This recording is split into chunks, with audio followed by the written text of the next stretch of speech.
On va y aller.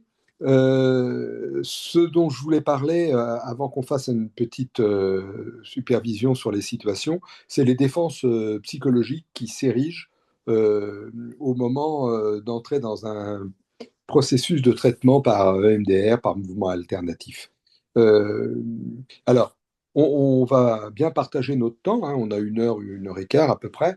La première partie, je vais faire un exposé vaguement théorique quand même sur ces défenses psychologiques et puis la façon que les personnes, dont les personnes peuvent se protéger par rapport à un processus de soins. Et puis ensuite, ça serait bien que les personnes qui sont présentes viennent avec une situation clinique, soit qu'ils ont à rapporter, soit qui les a mobilisés, soit,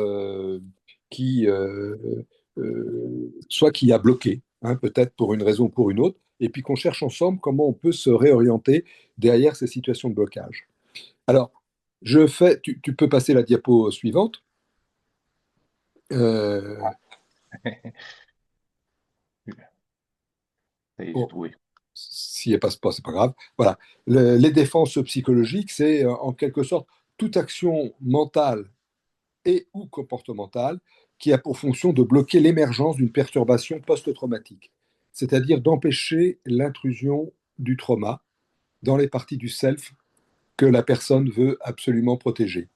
Euh, En fait, le trauma se révèle souvent par les défenses psychologiques plutôt que par des symptômes directement post-traumatiques, surtout quand c'est des traumas relativement anciens.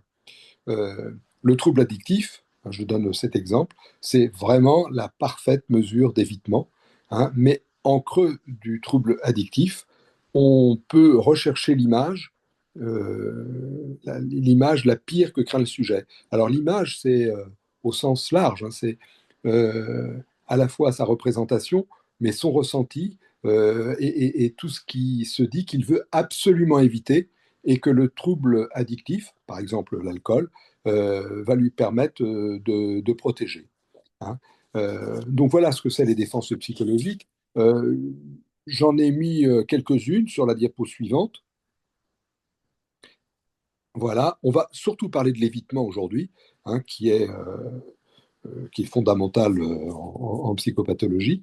Euh, donc dans l'évitement, il y a les conduites phobiques, et puis il y a les addictions qui sont des formes d'évitement, des comportements d'évitement. Et dans les addictions, je peux entendre les crises boulimiques, je peux entendre l'alcool, les prises de drogue, mais également des scarifications, hein, répétitives, hein, s'entend, des scarifications répétitives. Alors, quand je dis ça, ça ne veut pas dire que tous les comportements addictifs sont référés à des défenses psychologiques qui peuvent exister pour eux-mêmes. Mais à un moment ou à un autre, ils sont utilisés comme des défenses, comme des protections vis-à-vis de représentations trop douloureuses, trop difficiles. Dans l'alcool, je pense particulièrement à l'alcoolisme dipsomaniaque qui intervient par période, et on voit bien que l'alcool est là un évitement de la douleur extrême que peut représenter une reviviscence, une représentation traumatique, et la défonce dans l'alcoolisme dipsomaniaque est presque toujours une magnifique mesure d'évitement. Je dirais moins ça d'un alcoolisme chronique où finalement le trauma originel est, est masqué dans l'alcool, est noyé dans l'alcool, et on ne peut plus y faire grand-chose. Euh, on a ça effectivement dans tous les comportements qui sont des comportements brutaux de rupture, hein. Euh, Ça peut être parfois des comportements violents, hein, comme les coups de poing dans le mur chez des jeunes ou d'autres choses de ce genre. Donc l'évitement, c'est de ça dont on va parler surtout, mais il y a d'autres moyens. L'idéalisation est un bon moyen de défense psychologique. Ça peut paraître bizarre, mais si j'idéalise une personne, je vais faire en sorte de ne pas la mettre en cause, hein. On peut aussi avoir une idéalisation de soi-même, c'est-à-dire je suis plus fort que ça et je vais faire comme si rien ne m'était arrivé, hein. Parfois l'idéalisation de la religion, mais c'est un peu plus rare. Le troisième élément qu'on voit très très souvent, c'est les structures dissociées de personnalité. Alors là, c'est très, très complexe, hein. Ce sont des moments où les personnes se dissocient.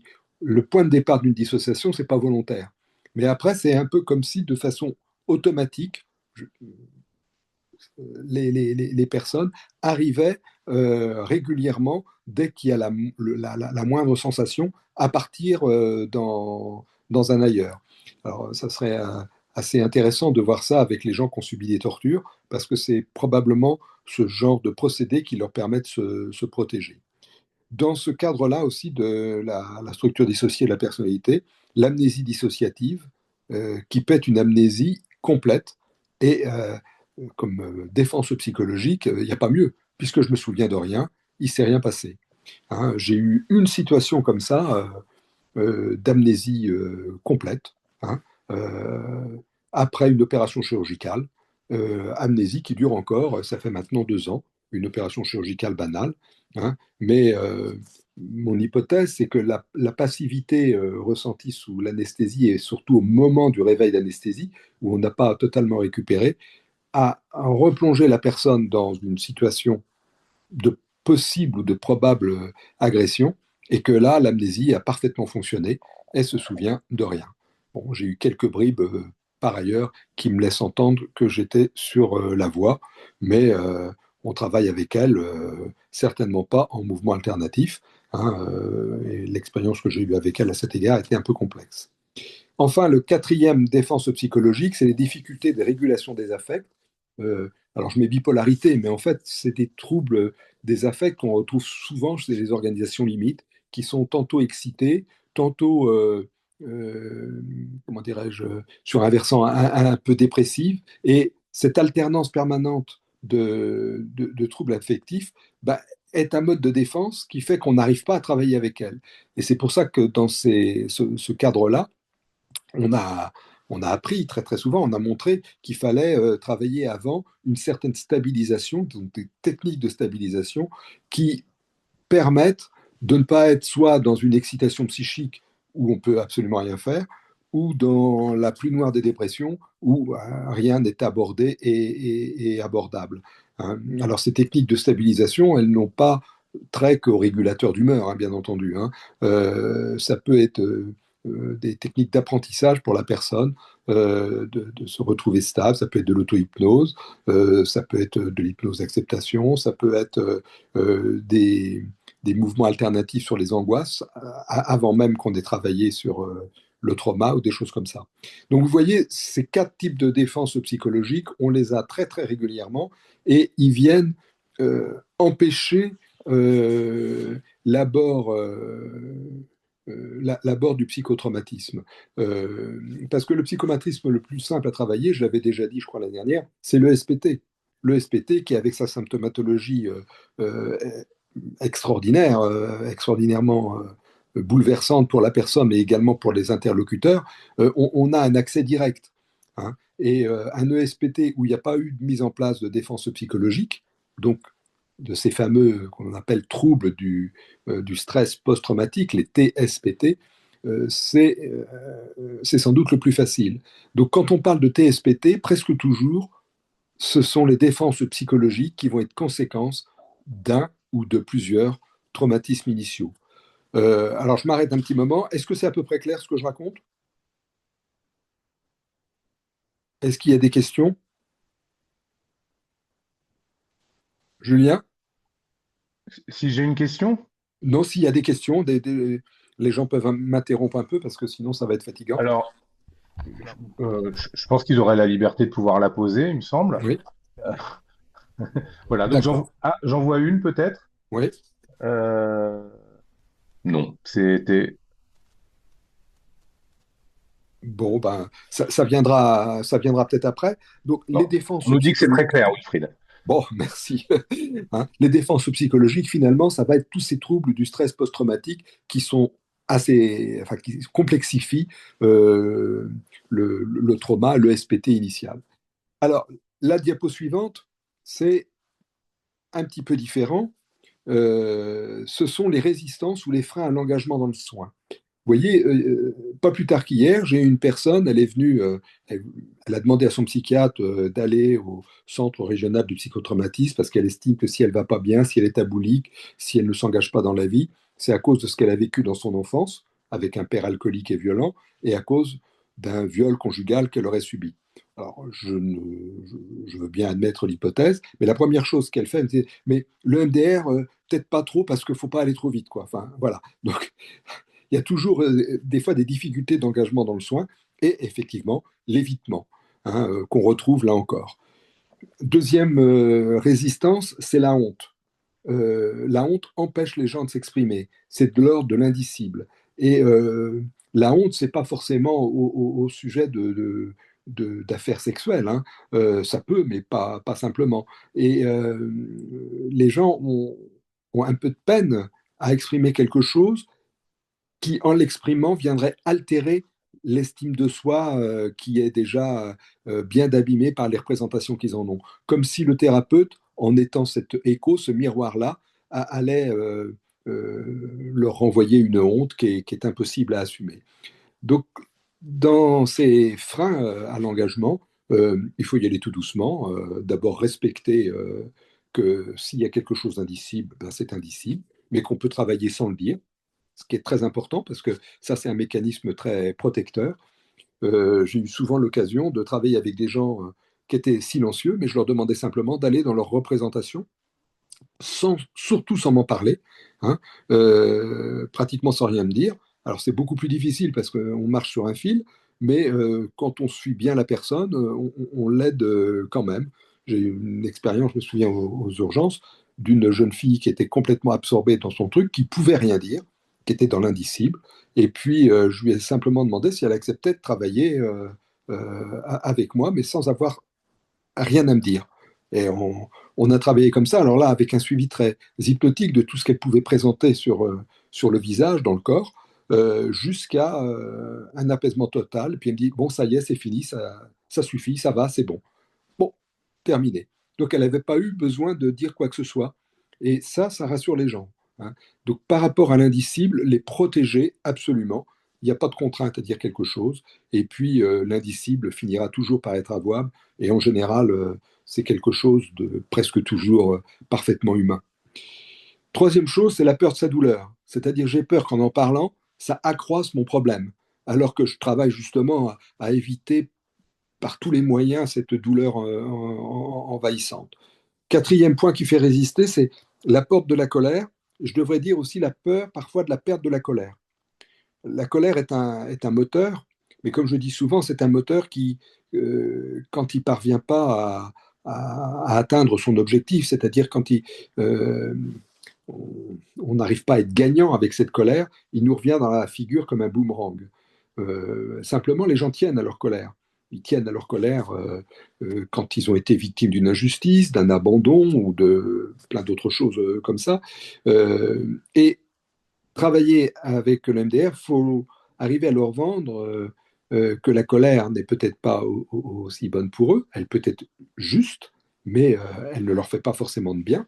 Euh, et s'ils ont peur de la perdre, eh bien, il faut admettre que ces peurs est motrice, qu'ils en ont encore besoin, et que quand ils n'auront plus peur de la perdre, ils pourront venir.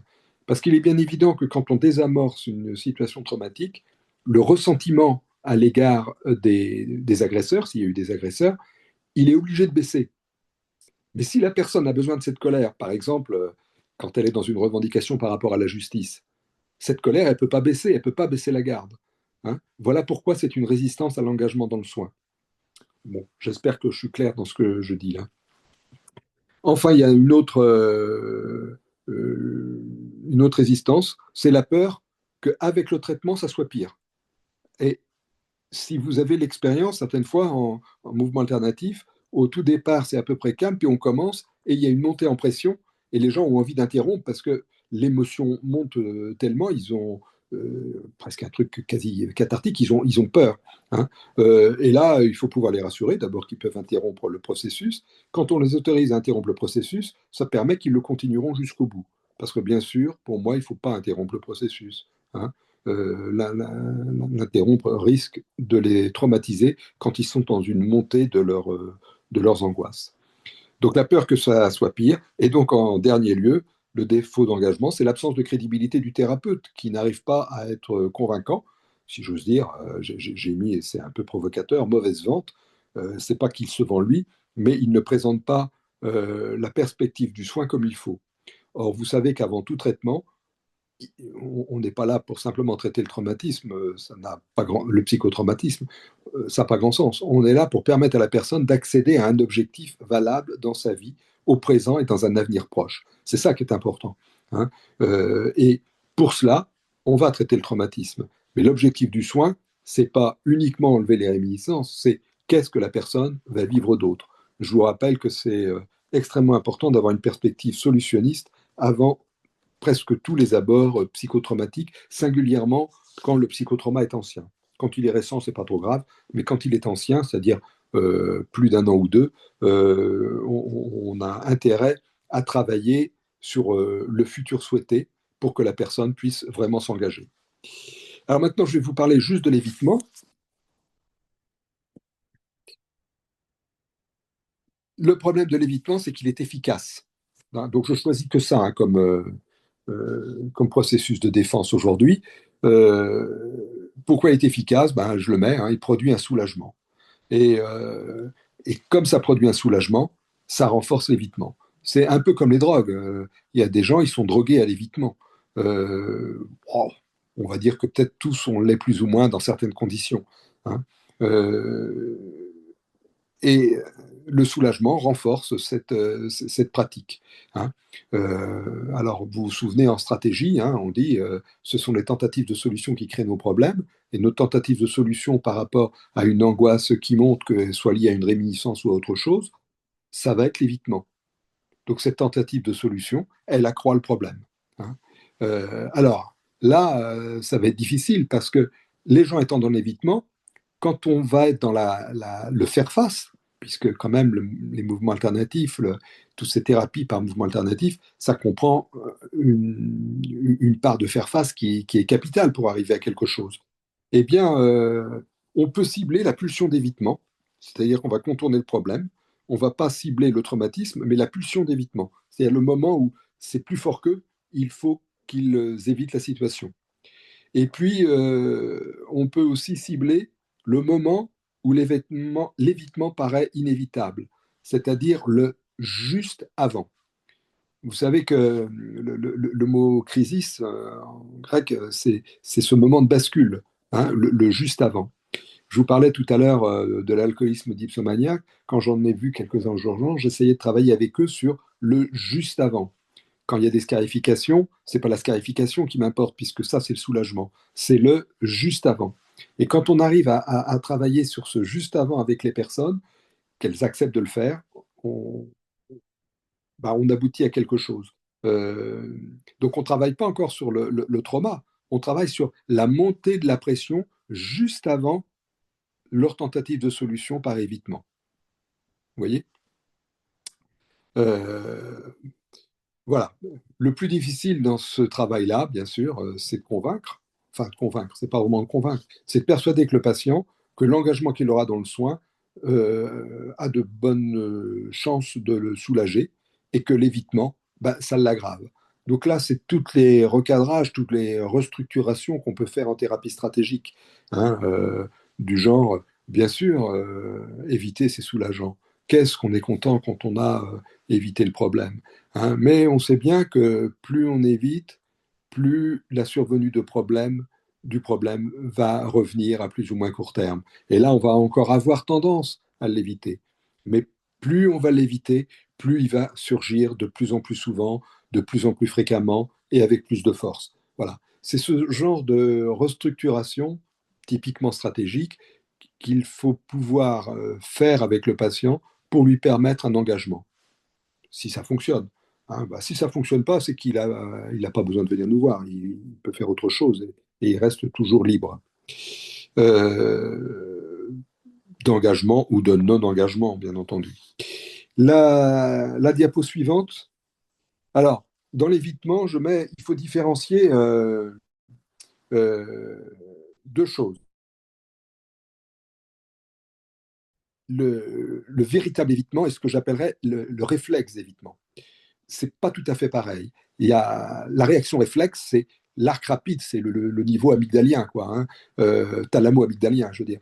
Euh, il y a une réaction qui émerge dans l'immédiateté d'une émotion. Ça court-circuite la pensée, hein. Donc, on n'est pas avec une intention d'évitement, avec un projet d'évitement. On n'est pas dans une drogue, on est plutôt dans un fonctionnement réflexe, mais dont on a conscience. On a conscience de notre réaction, mais elle n'est pas anticipée. Elle surgit comme on peut avoir une réaction de sursaut, par exemple. Eh bien, c'est ça qui se passe. Alors, il faut bien différencier cette réaction réflexe qui est typiquement post-traumatique, hein. Je donne un exemple très simple que je donne souvent. Alors excusez-moi pour ceux qui m'ont déjà entendu. J'entends un pot d'échappement dans la rue qui pète, et si j'ai vécu des troubles dans un contexte de guerre, je vais plonger au sol.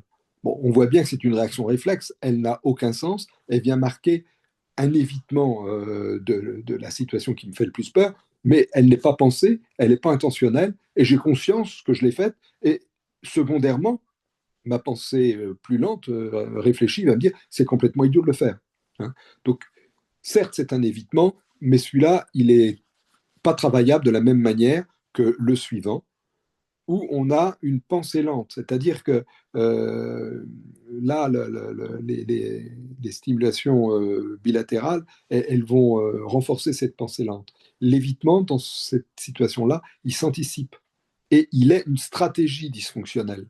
C'est-à-dire que ce n'est pas une stratégie totalement réflexe, hein. Je vais faire en sorte de ne pas aller, je ne sais pas moi, sur un pont. Je ne vais faire en sorte de ne pas aller. Tiens, vous voyez, là, je suis allé tout à l'heure, à l'instant, j'étais en centre-ville, j'ai traversé le marché de Noël, où j'étais fouillé en plus. Euh, bon, au marché de Noël, il y a quelques années, il y a eu un drame. Si j'étais témoin de ce drame, je peux faire en sorte, ma pensée consciente, d'éviter le marché de Noël qui me rappelle ce drame et qui me met dans une situation stressante. Vous voyez bien que là, c'est un évitement qui s'anticipe, hein. Comme si j'ai fait une crise d'angoisse rue Crébillon, eh bien, je vais avoir une anticipation de ne pas aller dans cette rue, hein. Donc vous voyez bien que c'est quand même deux réactions d'évitement qui sont à différencier. Alors, trouver la cible adaptée, ben, j'ai mis par exemple jusqu'à quel point j'ai pas envie de saisir le téléphone quand j'ai quelque chose qui survient, euh, ou qu'est-ce qu'il y a de positif pour moi à ne plus voir ces images, à qu'est-ce que je ressens de positif. C'est trouver cette cible-là à adapter. Si je vois plus ces images, ou si elles n'ont plus le même impact, qu'est-ce qui se passera? Donc à chaque fois qu'il y a une procédure d'évitement, il y a beaucoup de travail préalable à faire avant de se lancer dans des mouvements de SBA, c'est-à-dire des stimulations bilatérales alternatives, efficaces. La diapo suivante, c'est l'évitement et la réassociation. Parfois, certaines conduites automatiques sont une façon de se réassocier, hein. Presque toujours, ces façons de se réassocier, c'est des symptômes, et c'est des symptômes faciles à repérer.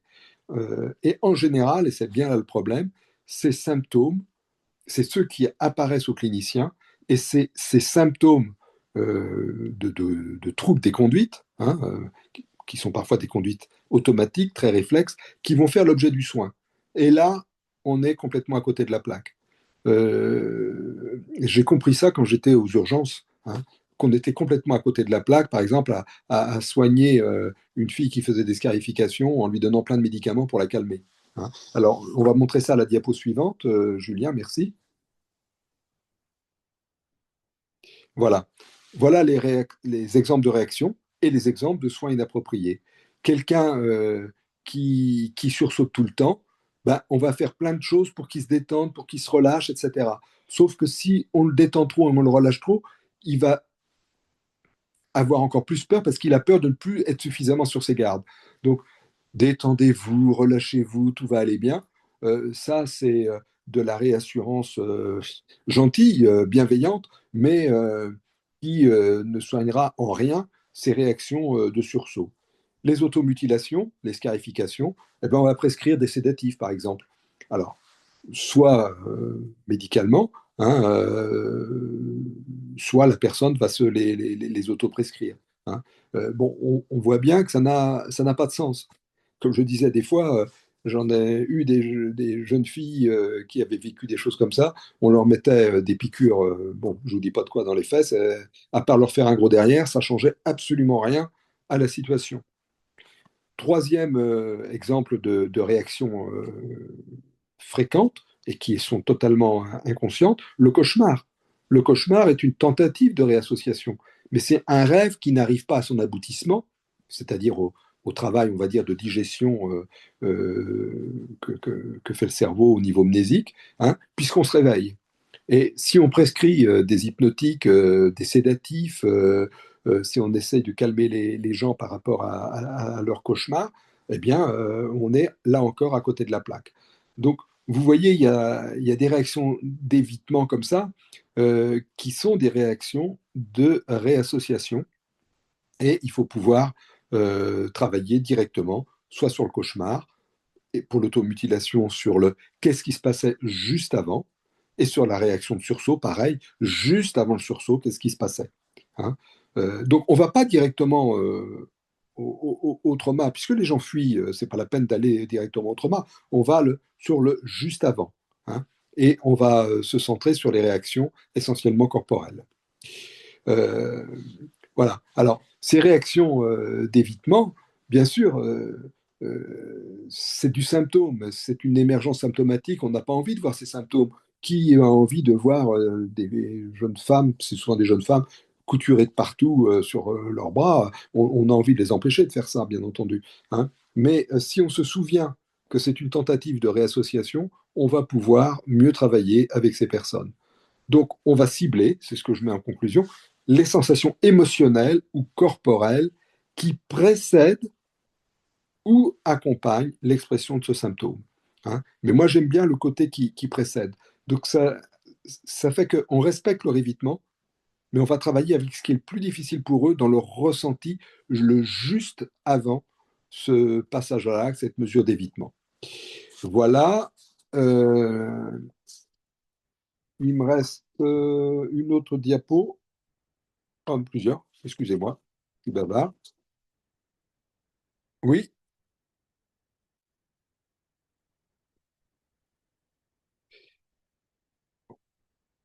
voilà. Euh, on peut passer en pratique, Julien, la diapo suivante.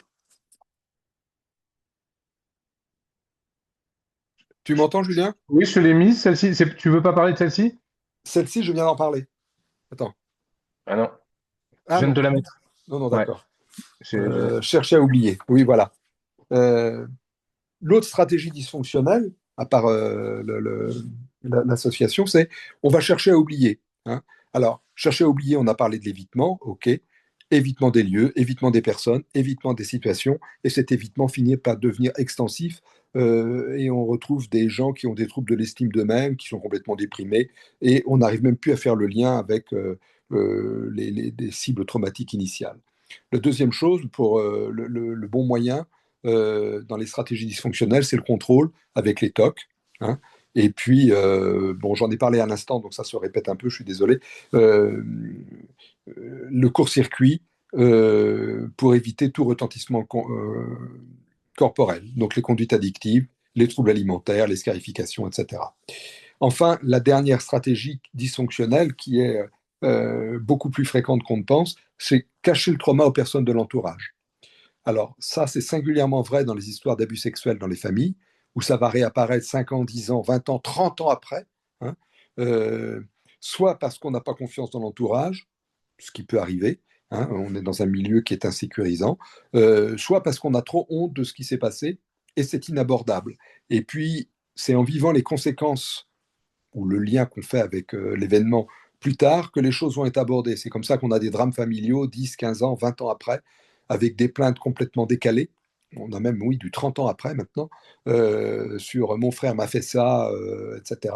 hein, mais ça n'a jamais été abordé.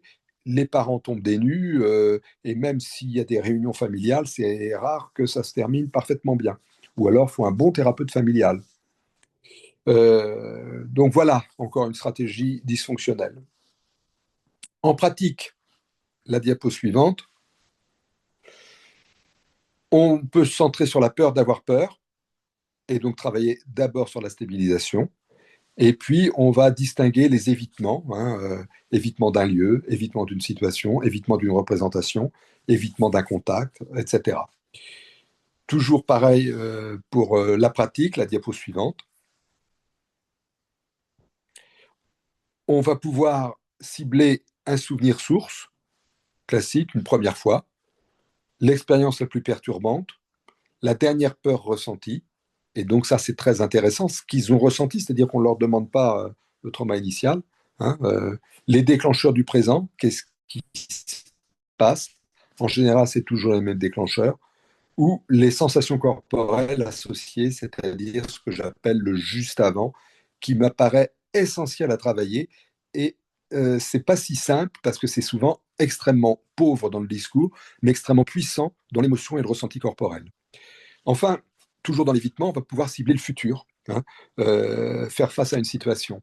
Vous voyez, en mouvement alternatif, imaginons qu'il y ait quelqu'un qui ait une maladie grave, qui appréhende d'être opéré bon, d'un cancer, par exemple.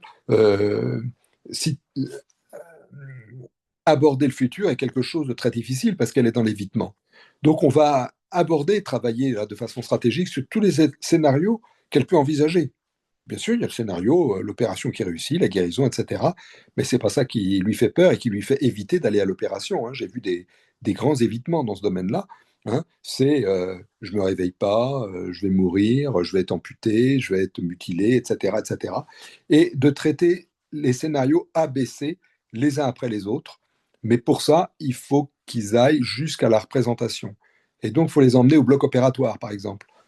Les gens qui ont une appréhension de l'opération, soit parce qu'ils ont un mauvais souvenir de la personne, il faut les accompagner virtuellement, bien sûr. Je ne vais pas avec elle au bloc opératoire, mais jusqu'au bloc opératoire. Enfin, le deuxième chose sur le futur, c'est l'appréhension d'un futur fantasmé. Euh, alors là, on a toutes sortes de choses, le futur fantasmé. Et si j'arrivais pas, moi j'ai travaillé beaucoup avec les mamans, à bien élever mon enfant, allez donc répondre à un tel truc, vous. Et ça serait quoi? Ben, d'élever mon enfant, un enfant délinquant, fugueur, suicidaire, etc., etc. Ou l'appréhension d'un futur fantasmé, si j'arrivais pas à avoir des enfants. J'ai vu ça aussi avec beaucoup de femmes.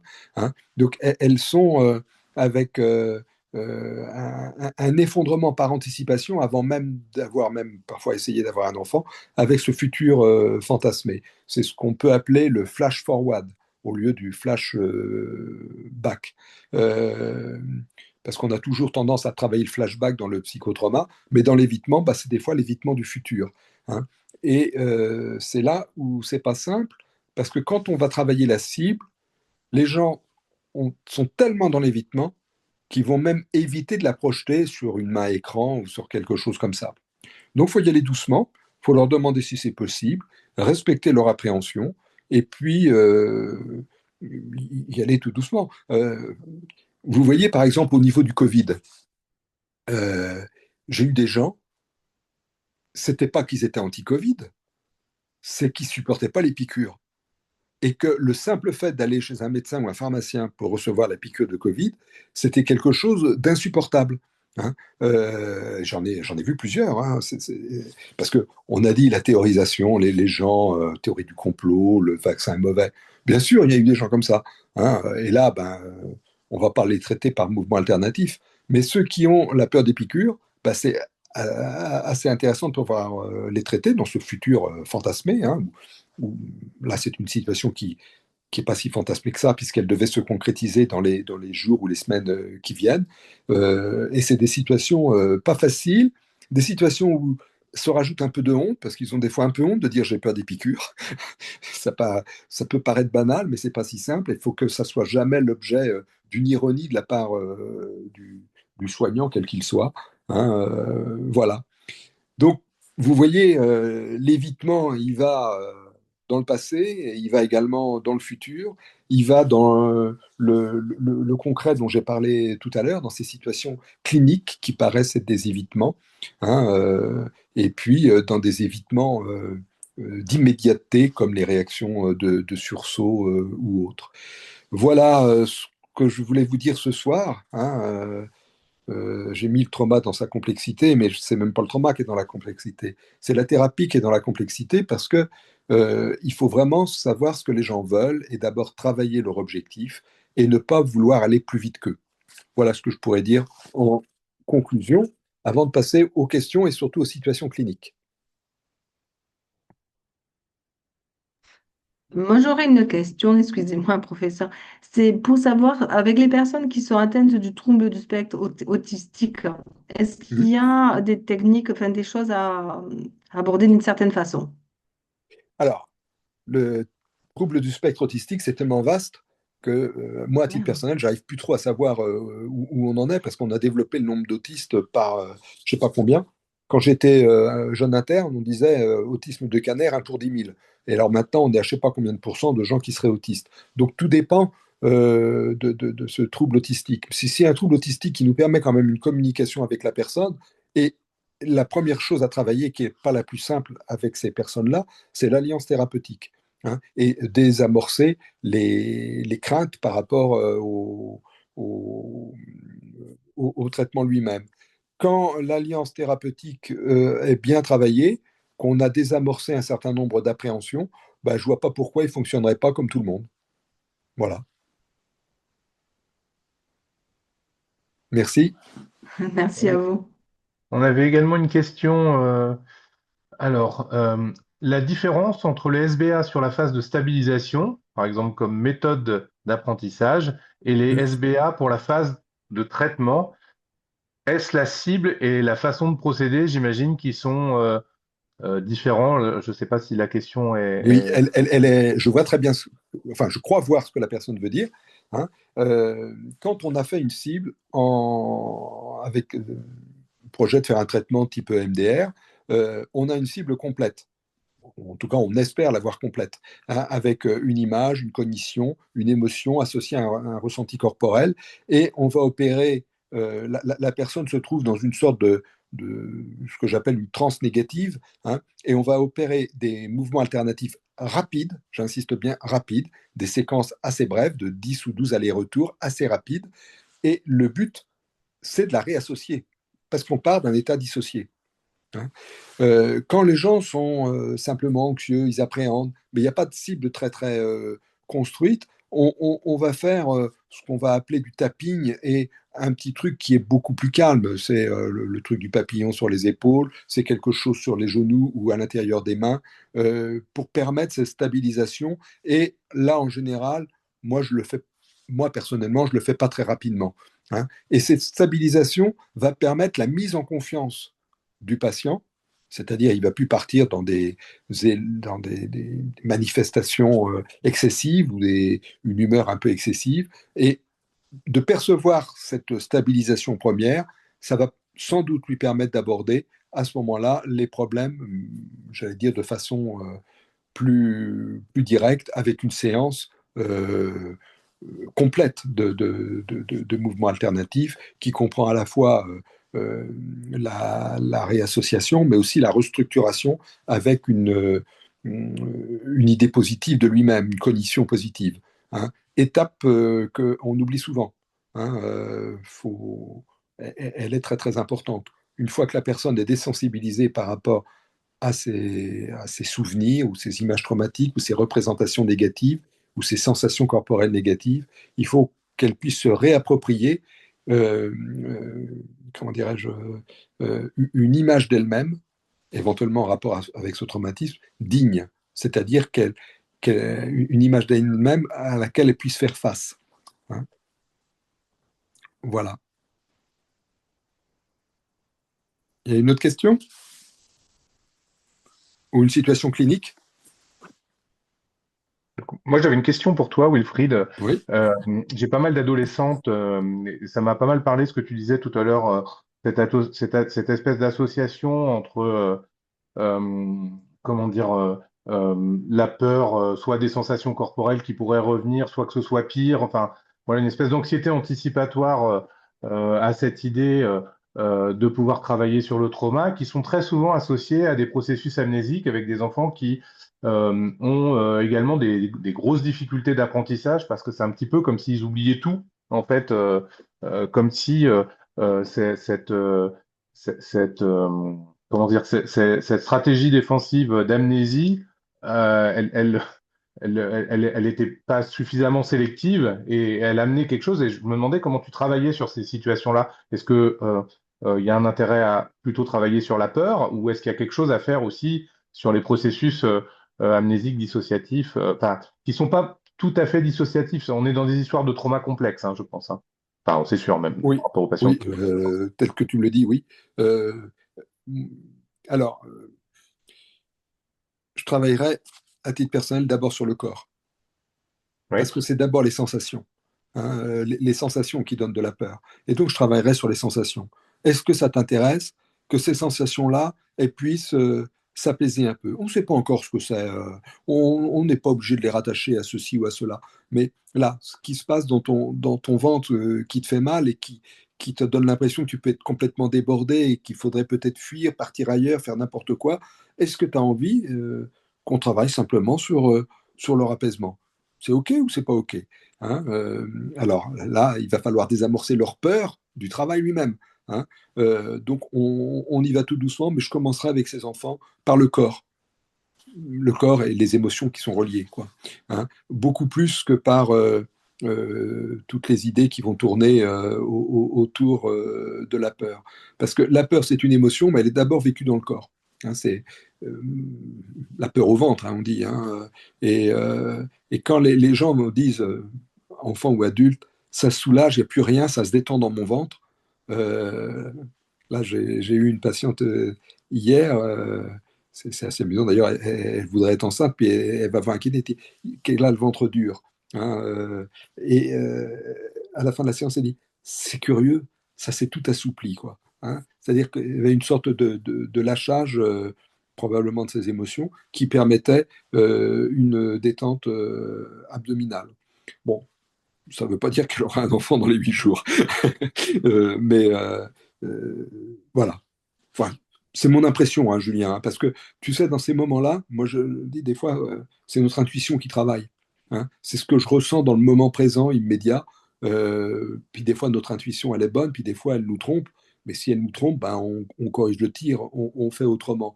Mais quand on a bien travaillé une alliance et que l'enfant, l'adolescent ou l'adulte perçoit qu'on est dans une intention positive à son égard, c'est-à-dire que on n'est pas là pour le brutaliser, on est là pour le soulager et surtout toujours respecter ses réserves, hein. Ben, il n'y a pas de raison que ça ne fonctionne pas.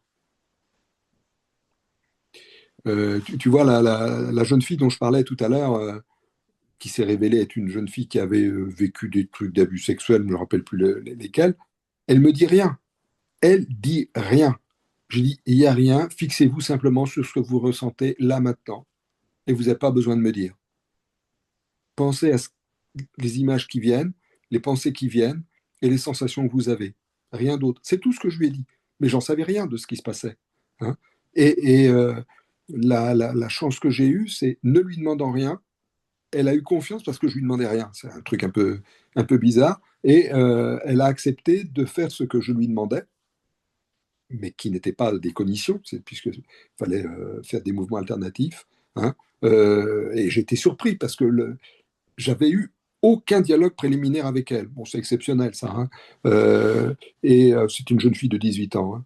Et puis elle me dit, bon, ça y est, c'est fini, ça suffit, elle se lève. Bon, moi j'étais content, au moins elle n'était pas hospitalisée, elle avait déjà été hospitalisée dans des situations similaires, ce qui était un état dissociatif, hein, typique. Et je raconte souvent cette histoire parce qu'elle m'a touché. Quelques jours après, j'ai reçu une lettre d'elle. Puis elle m'a dit, ben voilà docteur, voilà tout ce qui s'est passé, voilà ce que j'ai vécu et voilà ce qui s'est passé pendant la séance. C'est super, hein. Hein, c'est vraiment. C'est une marque de gratitude et moi je la remercie de m'avoir envoyé ça parce que ça m'a donné confiance dans des processus intuitifs qu'on peut avoir à certains moments, hein. Mais de toute façon, qu'est-ce que je risquais? Quand la personne est aussi mal, on ne peut pas risquer de la rendre plus mal, hein. Donc on est dans un accompagnement, quoi. Je ne sais pas si ça répond vraiment à ta question, Julien. Si, ça répond. Il y a une question qui allait dans les suites de ce questionnement. Donc, c'est Lanny qui pose une question sur le chat qui dit est-ce que le travail sur ces sensations, donc les sensations de peur, hein, les sensations dans le corps, ne risque-t-il pas de lever l'amnésie brusquement? Alors, ça peut. Je ne vais pas vous dire que ça peut pas. Eh ben, si ça lève l'amnésie, on va travailler sur les souvenirs, hein. D'accord. C'est que c'est On est prêt, là en pour fait. accompagner. Pardon? Bah, c'est que c'était le frein qui empêchait, d'une Ben oui, certaine parce que manière, c'est la de dissociation pouvoir y est une aller. protection. Si c'est la sensation corporelle qui bloquait, elle se soulage, on lève l'amnésie, ben tant mieux, hein, parce que j'allais dire, il s'agit de réintégrer ce souvenir, mais de le réintégrer comme un souvenir, une histoire, pas comme un souvenir présent, hein. Le problème de l'amnésie, c'est que c'est un mécanisme de défense qui est hyper efficace. Parce que j'ai plus de réminiscence, j'ai plus rien. Tout est nettoyé. C'est vraiment super. C'est proche de ce qu'il peut y avoir dans les troubles psychosomatiques. J'ai plus d'angoisse, c'est mon corps qui parle, j'ai une maladie de ceci, les gens sont tout à fait souriants, vont bien, hein. Sauf qu'ils sont rattrapés par la patrouille, hein, si j'ose dire, avec des sensations corporelles qu'ils ne comprennent pas, des malaises qu'ils ne comprennent pas, etc. Mais il y a l'amnésie. Euh, donc j'ai eu une personne totalement amnésique, hein, je le disais comme ça, totalement amnésique, hein, ça fait 2 ans, purée. Elle vient me voir de temps en temps. Bon, elle va mieux globalement, mais pour moi, elle n'est pas traitée, parce que tant que l'amnésie n'est pas levée, c'est qu'on est toujours dans ces processus dissociatifs de défense. Et si l'amnésie est levée, ben, on pourra aller franco dans un traitement en mouvement alternatif. Et là, il faut accepter de prendre son temps. C'est-à-dire que la séance, dans ce genre de choses, à mon avis, elle ne va pas durer 3 minutes, hein. Ça va prendre un peu de temps, hein. En général, les séances de mouvement alternatif, c'est pas en 3 minutes que ça se fait, mais ça peut être assez rapide. Mais quand on est dans le dur, dur, euh, eh ben justement, ça dure, hein. Je raconte pour l'anecdote, la séquence la plus longue que j'ai jamais faite de ma vie, mais je ne renouvellerai pas, c'est 3 heures. Je dois dire que j'étais épuisé. Mais c'est arrivé qu'une seule fois, hein. En général, c'est rare que je dépasse 1 heure, 1 heure et quart, 1 heure et demie. C'est très très rare, hein. Donc ça doit rester contenu. Alors vous savez, quand certaines personnes mettent les choses dans la boîte, là, dans l'armoire scellée, le coffre-fort, etc., moi j'ai tendance à ne pas le faire parce que j'ai peur que ça interrompe le processus de soins en cours, hein. Mais j'interdis pas de le faire, hein. Chacun fait comme il peut. Et comme j'ai le loisir de faire des consultations plus longues maintenant, bah, je laisse. Et puis les gens qui sont dans la salle d'attente, ils attendront un peu. Mais globalement, on doit tenir moins de temps, hein. Faut pas non plus exagérer cette durée. Voilà. Il y a peut-être une autre question? Ou une situation clinique, peut-être?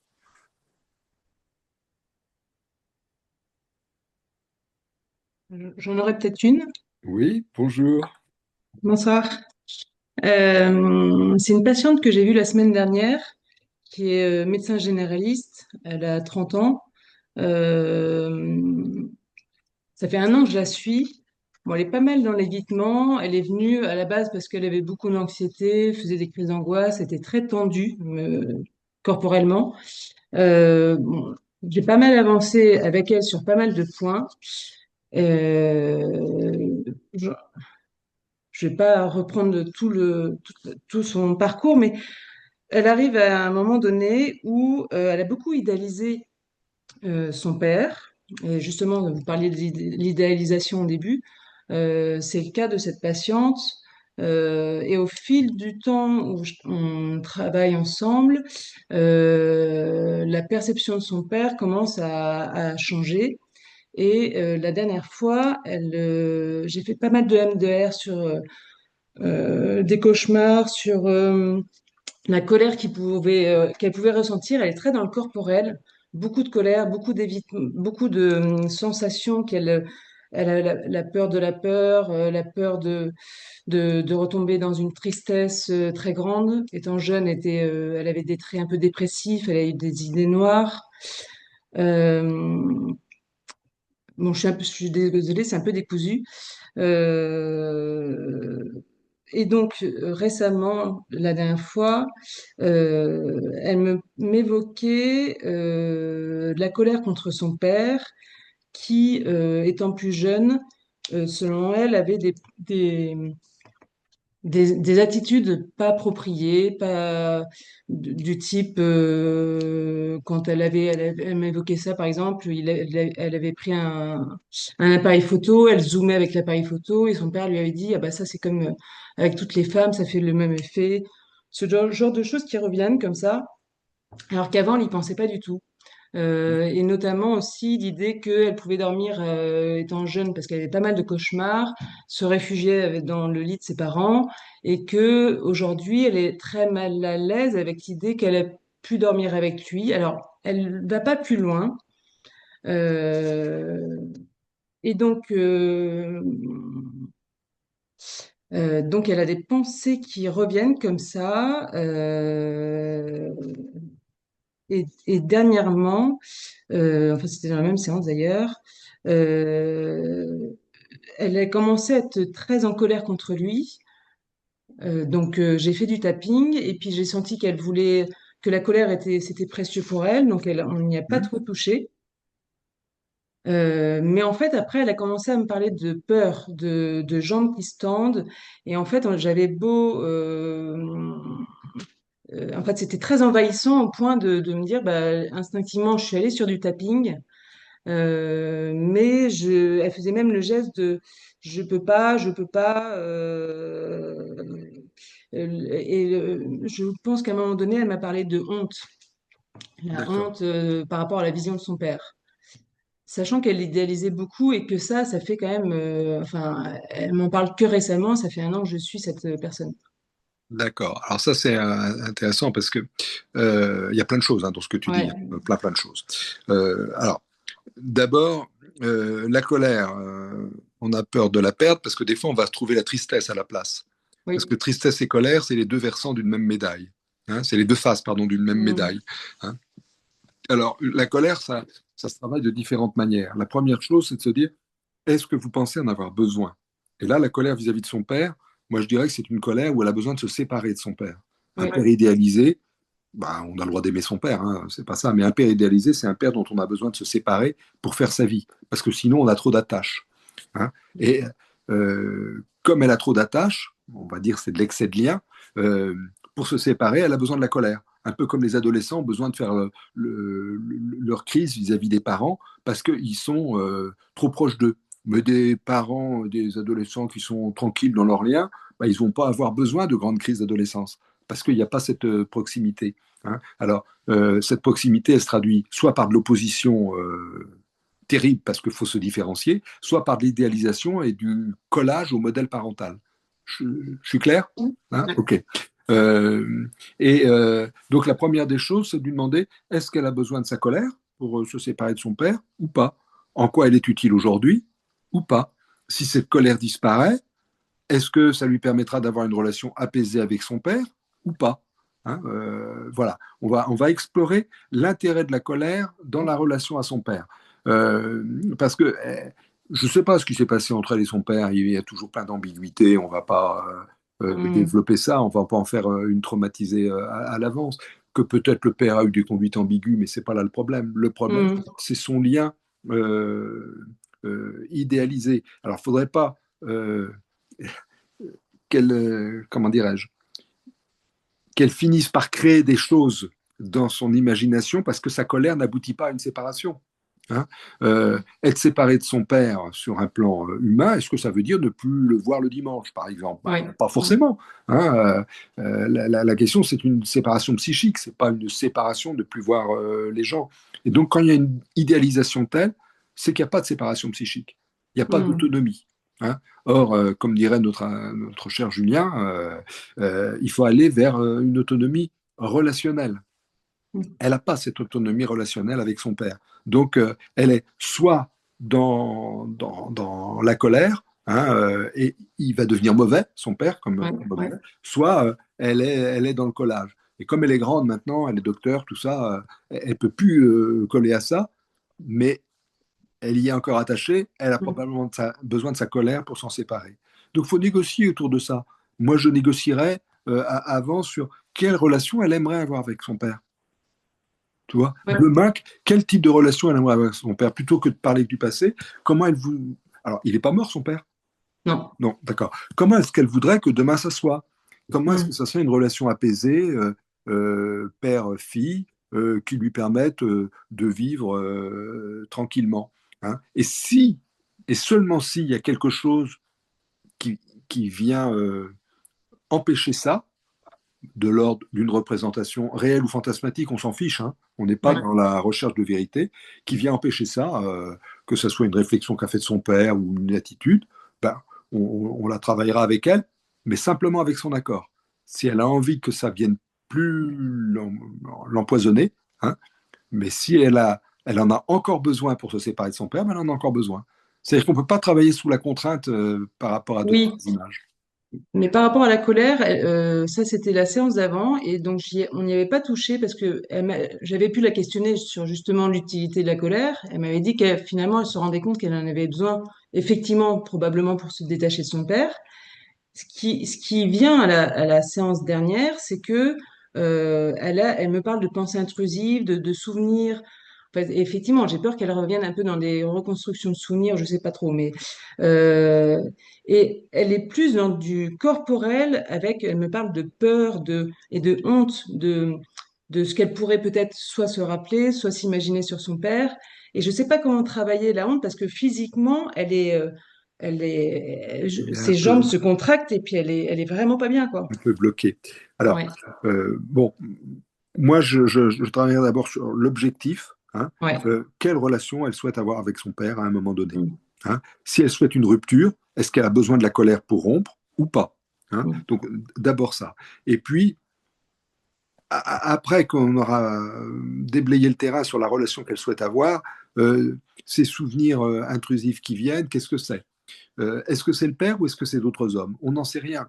La mm, mémoire retravaille plein de choses, hein. Et donc, je crois qu'il ne faut pas trop se précipiter sur attribuer telle ou telle chose à papa ou à quiconque d'ailleurs, hein. Mais on va travailler juste sur l'intrusion d'une image et mhm, qu'est-ce que ça lui fait.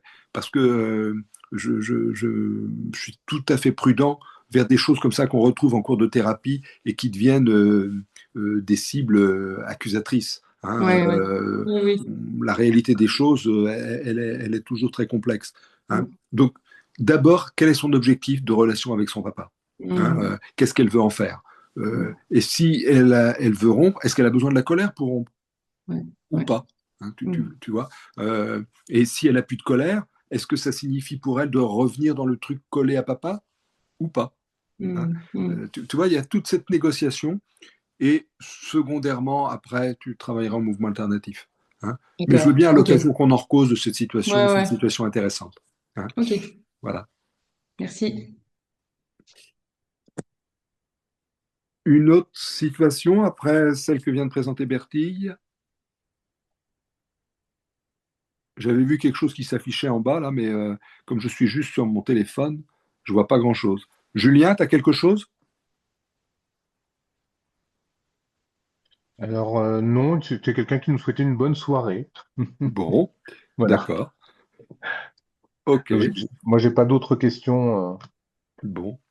Donc, et s'il n'y a pas de situation clinique, bah, à ce moment-là, on va s'arrêter là, hein. Ce qui est important là dans nos Peut-être jeudis de l'arrêt de un table, témoignage. oui, Ouais. Oui, pardon. Oui, bonsoir à tous. bonsoir. Voilà, juste un témoignage clinique. C'est curieux parfois, hein, les synchronicités, en fait, hein, mais j'ai une consultation ce matin. Il s'est passé exactement ce qu'on a décrit, hein, où j'ai manqué, en fait, la calibration relationnelle avec une personne qui venait pour une compulsion, hein, d'alcool, hein, qui avait des tendances parfois à se jeter sur 2 bouteilles de vin et aller finir une jeune femme. Et en fait, qui est très consciente qu'il y a tout un sujet de traumas d'enfance, nombreux dans sa vie, dont elle ne m'a pas parlé. Je lui invitais à ne pas m'en parler parce qu'elle en avait marre de les raconter à plusieurs praticiens et n'en pouvait plus. Et elle venait pour le traitement de ces crises, de ces compulsions d'alcool. Et effectivement, j'ai pas suffisamment capté qu'elle n'était pas prête. Alors moi, j'avais en tête de lui proposer ce qu'on a décrit, de travailler sur ses traumas sans en parler, parce qu'il y a plein de manières de le faire. Euh, mais elle n'était pas prête en fait. Elle avait trop peur en fait. C'est vraiment ce qu'on Oui. décrit. Beaucoup trop peur d'aller là-dedans. Et donc j'ai vraiment, voilà, j'ai fait un très très gros freinage pour travailler exactement sur l'avant, l'instant d'avant, la compulsion d'alcool. Donc c'est vraiment une illustration parfaite. C'est étonnant la coïncidence de Ah ce oui, qu'on oui. décrit On est sur dans le le sujet processus. de votre patiente, Vraiment. là. Hein, Vraiment. mais ce n'est pas les situations, faut reconnaître, les plus simples. On doit être un peu dans la négociation. Et Mm. faut revenir à l'objectif. L'objectif, c'est Exactement. pas l'objectif du thérapeute, c'est l'objectif du patient. C'est un peu comme la patiente de Pertille tout à l'heure. Hein. Mm. Euh, bon, bah, on fait comme on peut. Et puis des fois, ça peut prendre plusieurs séances. Sur la honte, c'est très important. Il y a des choses de l'ordre de l'indicible. Hein. Moi, je me souviens d'une patiente dans un processus de deuil, qui avait eu euh, un deuil extrêmement difficile, et peu de temps auparavant, elle avait eu des pensées de disparition possible de la personne. Et donc, ça, c'est vraiment de l'ordre de l'indicible. Parce que dans la pensée magique, elle avait eu ces pensées que, bon, mettons, un conjoint, un enfant disparaissent, et clac, 3 semaines après, ça vient concrétiser. C'est comme si je ne vais pas dire mon fantasme, mais ma pensée associative, parce qu'elle n'avait pas d'agressivité à l'égard de la personne, était là. Et ça, c'est impossible à dire. Hein. Or, dans nos pensées associatives, on en a tout un tas à certains moments, qui peuvent venir nous faire penser qu'on va perdre un père, un conjoint, un enfant, par crainte, par association d'idées quand on est médecin, etc. Et puis ça s'en va et on les oublie. Sauf que quand ça vient heurter une réalité quelques semaines après, bah, on est vraiment dans l'ordre de l'indicible. Parce que comment avouer quelque chose comme ça? C'est pas simple. Hein. Et là encore, quand on pressent quelque chose comme ça, il faut rassurer les gens. Rassurer les gens euh, sur que ce qui est indicible est en général de l'ordre du vécu de tout le monde. Voilà. Ben, est assez simple. Mais que s'ils ne veulent pas dire, c'est pas bien grave, mais qu'on a le droit de travailler sur le ressenti. Souvent, on a des explosions de pleurs. Hein. Je me souviens de cette femme, par rapport à un deuil, c'était terrible. Et j'avais au départ ciblé le, le moment de l'annonce, où c'est l'effondrement quand on vient vous annoncer mort accidentelle d'un proche. Hein. Et j'avais été surpris que ça n'avait pas été fonctionnel. Ça n'avait pas été fonctionnel parce qu'elle ne m'avait pas dit le pire du pire. Et le pire du pire, c'était de se penser responsable par une pensée magique, en quelque sorte, d'avoir pensé à cette mort avant qu'elle n'arrive. Hein. Vous voyez, c'est pour ça que ça prend des méandres. Hein. Et c'est pour ça que je l'ai mis dans les défenses, là, la honte. Hein. Alors la honte. Et puis pour certains patients, comme celui celle de Bertille, pardon, c'est bah, des fois la peur de perdre la colère. Si je la perds, qu'est-ce qui va m'animer? Hein. Et en même temps, on sait très bien que la colère nous rend mal. Une colère qui aboutit pas, c'est extrêmement dépréciogène au bout du compte. Hein. Il y a des bonnes colères qui aboutissent, je sais pas, je dis n'importe quoi, une colère de la rue qui aboutit au gain de cause, c'était une colère peut-être justifiée, mais en tout cas une colère utile. Justifiée, ça dépend, mais enfin, elle a été utile puisqu'elle a abouti. Mais la plupart des colères n'aboutissent pas. Singulièrement, je ne sais pas, j'ai eu plusieurs situations, plusieurs reprises, des plaintes pour abus sexuels. Le fauteur de troubles, si je dirais, est mis en prison, il se pend en prison. La colère et le désir de justification, il n'aboutit pas. L'autre est mort. Et c'est moi qui me sens coupable de sa mort aux yeux de la famille. C'est horrible. Hein. Donc voilà des colères euh, qui sont comment dirais-je, à apaiser d'une manière ou d'une autre, à condition que le patient y soit prêt, bien entendu. Voilà ce qu'on pourrait dire. On pourrait faire ça serait peut-être un truc à faire d'ailleurs, tout un truc sur la colère une prochaine fois, hein, puisque c'est une émotion contre laquelle on ne peut rien, hein, mais on a du pouvoir sur nos actions liées à la colère. On n'a pas de pouvoir sur l'émotion. Et donc, on peut avoir un projet d'apaiser la colère avec différentes manières, mais sur l'émotion elle-même, on n'a pas de pouvoir, puisqu'on n'a pas de pouvoir sur nos émotions. Voilà. Eh bien, écoutez, s'il n'y a personne d'autre qui veut s'exprimer ce soir, je suis à l'écoute. Julien, est-ce qu'il y a quelqu'un d'autre?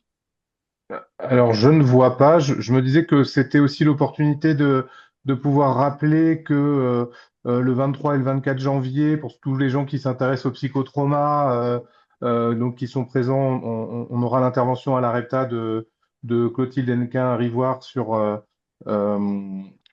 la thérapie de focalisation. C'est-à-dire, voilà, et que ça promet d'être intéressant. Tu peux peut-être nous en dire plus. Voilà, alors la thérapie de focalisation, c'est issu, issu aussi du travail sur les mouvements oculaires, mais les mouvements oculaires qu'on observe, hein, et certains ont décrit ce qu'ils appellent un brain spotting, c'est-à-dire une focalisation dans un axe du regard, comme une sorte de, je sais pas comment dire, un petit tremblement, une petite fixette, hein, de regard quand on fait le mouvement, à condition qu'on ne le fasse pas trop rapide, qu'on provoque le mouvement. Et en général, dans cet axe-là, il y a une sorte de processus associatif extrêmement rapide qui se met en place. Et donc, Clotilde Lenka nous en parlera, parce que moi, j'ai assez peu utilisé ça, parce que j'utilise surtout les mouvements avec SBA, mais ça peut être une dimension complémentaire qui nous dit finalement que selon l'endroit où le regard se fixe, il y a peut-être une zone dans le cerveau qui s'associe à un souvenir, à un événement X ou Y ou à une représentation, hein. Donc c'est là-dessus qu'on travaillera. C'est comme ça, en tout cas, moi, que j'ai compris la chose, hein, en lisant les bouquins. J'ai une petite baguette, mais je ne l'utilise pas encore véritablement pour le brain spotting. Mais ça peut être un truc complémentaire, peut-être quand il y a une situation qui bloque, intéressant. Donc c'est toujours l'occasion de découvrir et voilà. Donc pour ceux que ça intéresse, bien sûr, et qui ont une clientèle où il y a du trauma à traiter. On va dire c'est presque un peu tout le monde, mais entendons-nous, hein, tout n'est pas traumatique non plus, hein, loin de là. Voilà. Alors, je voulais rappeler que ces jeudis de la REPTA, bon, bah, c'est tous les jeudis avec, comment dirais-je, une thématique centrale. Là, c'est les mouvements alternatifs. À d'autres moments, c'est le travail avec les enfants et les adolescents, avec toi, Julien, par exemple. À d'autres moments, on fait sur les urgences avec Virginie Lagré. À un autre moment, c'est sur l'hypnose idéodynamique, etc. Hein. Mais ce qui est intéressant, c'est pas simplement ce qu'on raconte, c'est ce que vous amenez comme situation et qui permettent des échanges cliniques et qui enrichissent tout le monde, hein. Voilà, c'est une sorte de mix, donc je dis de la REPTA, d'un petit point théorique, d'une réflexion clinique, et puis d'échanges autour de ces situations cliniques qui nous permettent d'avancer et surtout d'avancer avec nos patients. Voilà. Eh bien, écoutez, je vous remercie à tous. Je n'ai pas vu tout le monde, mais j'ai vu deux, trois personnes. Et puis à une prochaine fois.